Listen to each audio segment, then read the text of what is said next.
And hello again, everybody. I'm Scott Rossman, Sports Director here at WJHG News Channel 7, alongside Hayden Smith, anchor reporter here for us. This is 7 Plus Sports Talk, presented by Bill Bird Kia.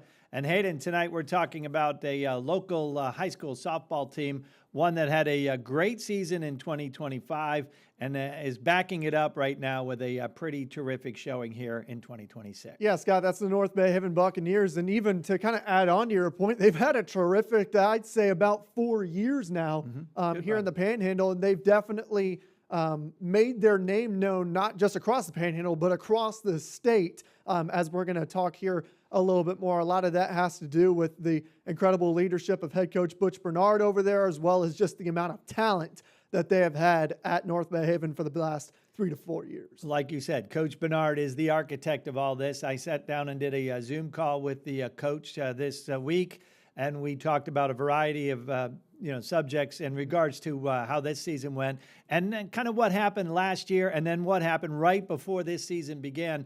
Let's start with a little bit of history. As you well know, you went down traveling with the team when they made it all the way to the state championship game last year. They were the District 1 2A champs. They won, their eventual overall record was 25-4. They won the state semifinal. They beat Baldwin in the region final at home, then won on the road in the state semifinal against Westminster Christian 4-3, and then lost this state championship game against Calvary Christian 6-4. Yeah, and that Calvary Christian team, Scott, boy, they were special. There's no question about that. I mean, North Bay Haven ran into a bit of a buzzsaw. Kaylee Goodpasser, she's kind of one of the only sources of offense for North Bay Haven in that ball game. You saw the first home run. That's the second home run that she hit. But, I mean, props to them for that entire run that they had last year, because it was certainly special, Scott. So then you make it to the state championship game. You return the bulk of your roster, including some really good players like Allie Brady and the aforementioned and Kaylee Goodpasser. And they back it up with so far, as we record this, they've just notched their first round playoff win on Wednesday night. This will stream on Thursday, but they are the 2A1 district champs. We have a little video of them winning that district championship game against rival Bozeman, and that's turned into a pretty good softball rivalry, by the way. Oh, yeah, and I mean, North Bay Haven, wow, they showed that they were just the more experienced team in that ball game, because they've just seen some of the biggest games, as you obviously just saw in the state championship game. They returned, like you said, Scott, just about their entire roster from that team last year. And boy, they've just continued to be a phenomenal softball team this year, especially without one of their key pieces. You led me into my next thought. 19-5 district champs. They returned the bulk of the roster. Kaylee Goodpasser, the Florida State signee, and one of the best players in the state, without a doubt, going into her senior year. She was supposed to be returning, but right before the season began, she suffered a season-ending knee injury and wound up being unable to play this entire season. So that's quite the blow. Yeah. I started my conversation with Coach Bernard about that. When you lose a player, the caliber of Kaylee Goodpasser, who anchored your outfield in the middle and also anchored the top part of the lineup with power, with average, with leadership, so many different things.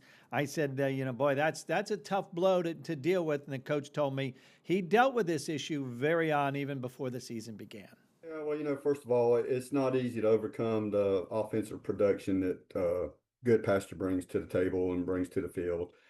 But yeah, I guess it's one of these situations where we found out early enough what her situation is, and we could kind of rally the troops before the season even started, and just kind of put expectations on the entire lineup and the entire team, because she's not only a presence on offense, but she's a presence on defense, and so that was an important spot to have to fill too. But we got together early, and I reminded them we had some things hanging up in our dugout about quotes made after our state run last year about returning and going to be there, and it was just kind of a challenge to the team. Do we still stand on this? And So they responded pretty good. And, we've had a few hiccups along the way. Probably had one of the toughest schedules ever that I put together. And it was all in anticipation of having her in our lineup. But, we still came away out of the 5 losses, 4 of them losing by a total of 5 runs. So, we still like the situation we're in. We like the path that we have. It's just a matter of executing from this point forward. And again, the team has executed pretty much all season long. The coach mentioning a few hiccups, but again, that was due to a very difficult schedule. And when you lose, Hayden, a player of Kaylee Goodpaster's caliber, again, there's that leadership void. She was a senior. She was a team leader last season. So a lot of players, especially you're dealing with sometimes with very young players, 8th graders, 9th graders, looking up to Kaylee Goodpaster. So my next question to Coach Bernard was, who have been some of the leaders that have kind of stepped up to try and help fill that void? We have a bunch of silent leaders. There's not a one person. Gladden takes on a leadership status in the dugout. She's got a lot of voice. She brings a lot of. She demands a lot. Malin brings a lot of presence. The silent leader's probably been, Haley Shaw. She was batting 8th in the lineup.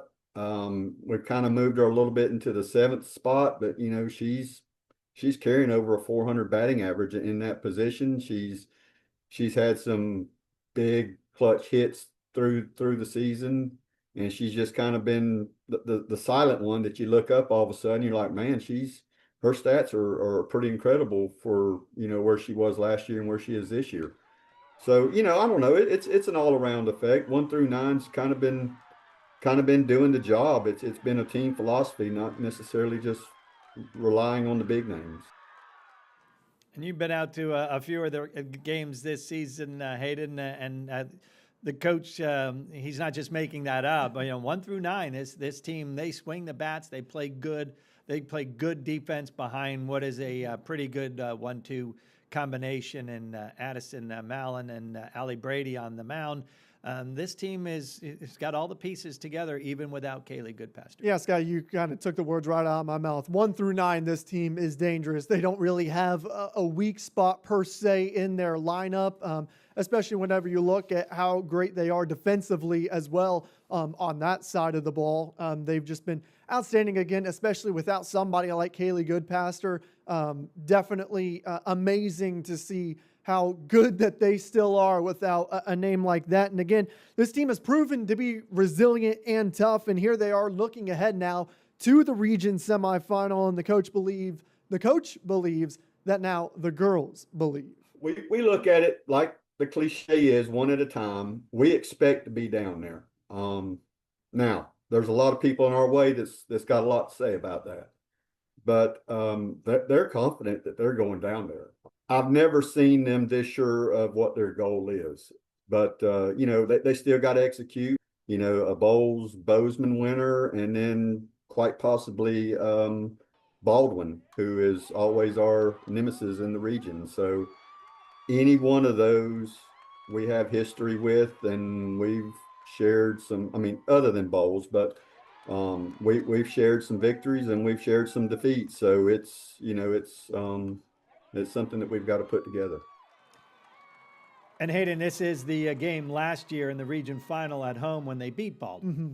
Yeah, and that was also a phenomenal game. I was here at this one, and that had become kind of a rivalry for them as well. And yeah, it's just kind of special to see whenever this team is clicking. They are so dangerous. Addie Malin, wow, she has become definitely easily one of the best pitchers probably in the Panhandle. She is a bulldog on the mound. And we mentioned that their first round playoff game coming Wednesday of this week, they hosted FSU, and Addie pitched 5 innings, got 8 strikeouts, 2 hits, no runs surrendered.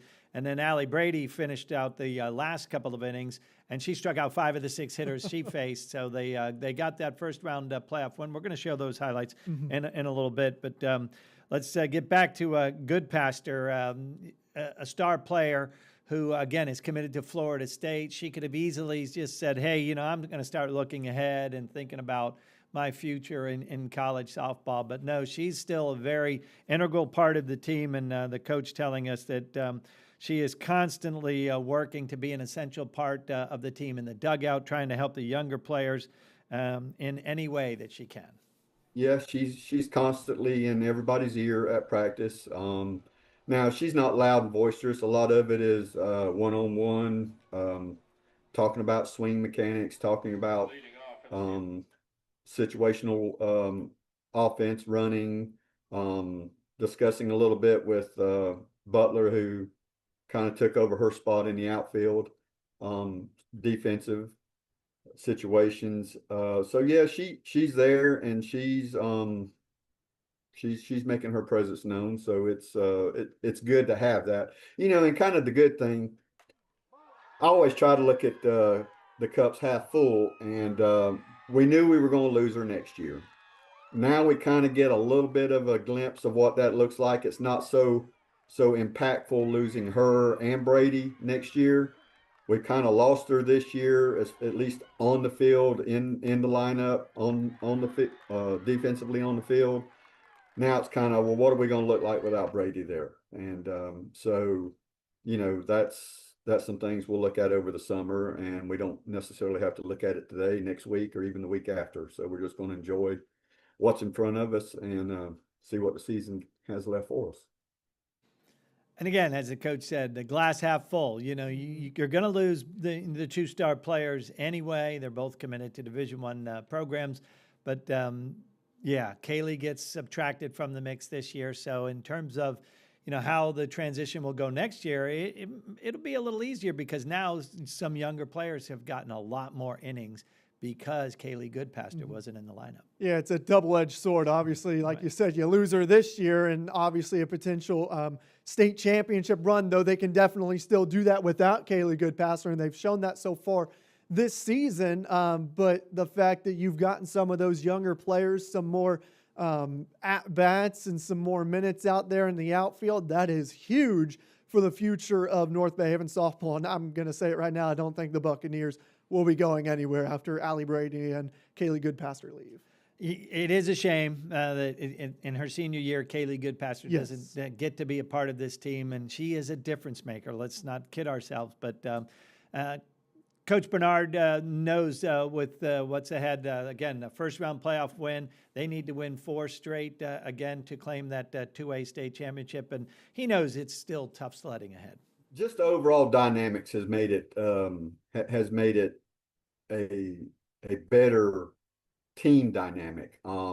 Yeah, I don't know that we can replace that 2025 team this year. You know, I'd be a fool to say we could, but they're confident. The unknown is everyone likes to kind of assume the competition that we could possibly be facing in state, even the competition with Baldwin, that everything's the same as last year, and it's not. Every team does some sort of growing. Every team does some sort of development, and sometimes some of them get burnt out at the end. So you just don't know what team has that extra fortitude to move forward. I can tell you, I've always said it's you got to have a combination of being good, being healthy, and luck. Last year, our luck came right as we were getting ready to take the field at regionals, and Mount Verde got upset.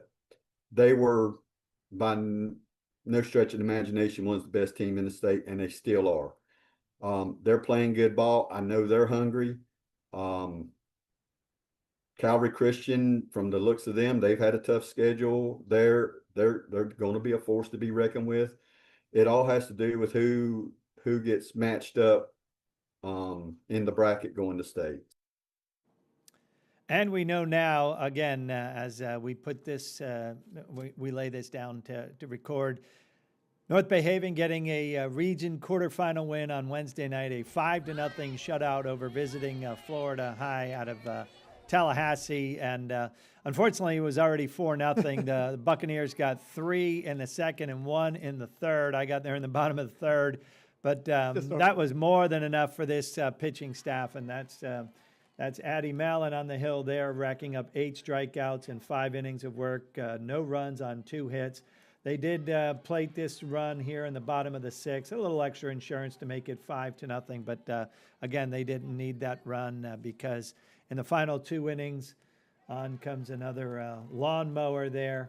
And Allie Brady strikes out 5 of the 6 hitters she faces, and the game is over. And that puts North Bay Haven into the region semifinal on Tuesday night at home. That's a great thing on the home field because the fans really turn out and support this team in a terrific way. Yeah, and I've talked to Coach Bernard about that and a bunch of the players on North Bay Haven numerous amount of times, but just how amazing their fan support has been these last couple of years. I mean, you go back to the state championship game against Calvary Christian, it might as well have been a home game for them. The same crowd, everybody's there. Exactly. That's there in the home games. And again, it's hilarious that I was able to, again, travel with them and go to the state championship game. And I start bumping into a bunch of the North Bay Haven fans, and it's the same people that I bump into over there at Lanford Field. So it's awesome to be able to see the support that this softball team gets.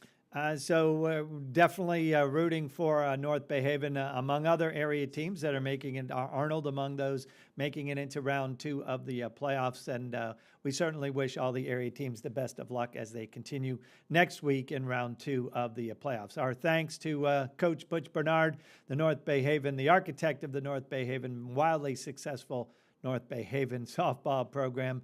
Again, 19 wins and counting now as they look to rack up 4 more wins and try to get the program's first ever state championship.